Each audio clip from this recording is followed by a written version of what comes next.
Good afternoon, adventurers, or good day. Greetings. Either way, thank you for joining in. This is me out here on the side of the road. I'm actually on an overpass looking over I-16 as I'm getting ready to get down on it. But I wanted to do a 5 minutes of your time video from here as I could, as long as the state trooper who's sitting at the gas station behind me doesn't come over here and run me off before I get done. But here's what the controversial topic I have for you with this 5 minutes of your time. And that is creating a problem in order to solve a problem. Now, the idea is if you have one problem, it's unsolvable, right?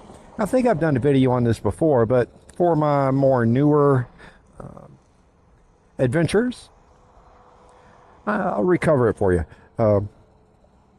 If you have one problem, it's unsolvable. If you have two, their solutions tend to solve each other, or they solve one or the other one. And that's been pretty true from what I've seen. Any problem I've run across where I couldn't solve it, the next problem probably made it to where I didn't need to worry about that one anymore. So it is what it is. But creating a problem in order to solve a problem, that's a different story, isn't it? So you are going to deliberately make something more complicated or troublesome for the purpose of making the problem better? And the answer is yes. That is exactly what you're going to do. And we'll take it down like this. Okay. Oh, overpass is shaking from that big buddy. Wow. Hey, if you've never sat on an overpass when something big like that goes over it, you owe it to yourself. Get out there and do it. It feels hilarious. But yes, you should create problems in order to get to a bigger solution. And here's what I mean. If these guys are out here, I'm going to use this as an example since they're here. They're out here every summer cutting grass, right? So the problem is there's grass. Well, there's not really a solution for that, is there? There's always going to be grass. But you create a problem so that they can solve it. Get to the point, right? So the problem that was created for them was the grass. The grass was put in the middle of the medians to grow, to prevent washout, to make it prettier. Lots of different reasons, guys. And that created the problem of the grass growing, which solved his problem of not having a job. Now, that is a very far left-handed hook trying to get into the point. But I don't know if I quite made it like I want to. Solving a problem by creating a problem is a last-ditch resort. If the problem can't come to its own solutions, or if you fixed it and it's no longer, no matter how many times you fix it, like I keep welding this pipe. Well, I'm going to create a problem now because I'm tired of welding this pipe. I want them to replace it. So I'm going to create the weld so it bursts, creating a problem, but solving the problem. And like I said, it's very controversial.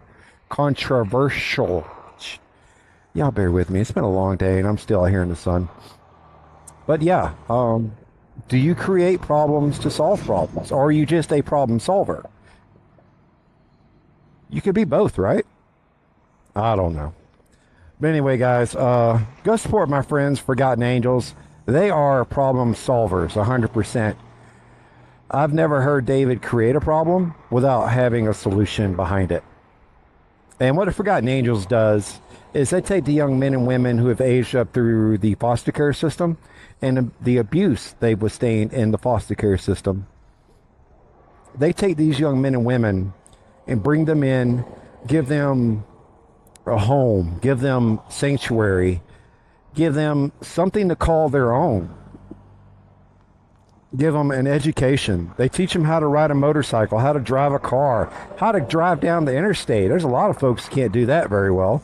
Hang out in the left lane, you'll see what the hell I'm talking about. But that's the kind of stuff Dave and Cindy picks. They take these young men and women and they teach them these things. And they give them a shot at being successful members of society. They give them a shot at being happy, which is the most important part, guys. So if you will, show them some love. And while you're out showing love, if you're in the market for a fur baby of the K9 variety, go hit up Possum Southern Rescue out of Bonaire, Macon / Warner Robins.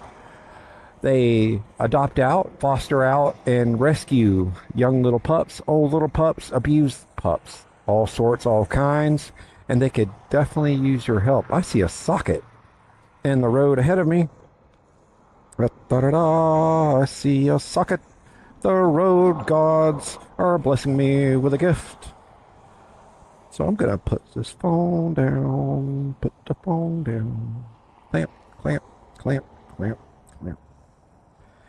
Take the helmet off. Forgot I have the cord ran through my jacket because of 9 mils. Let me see the cord flapping.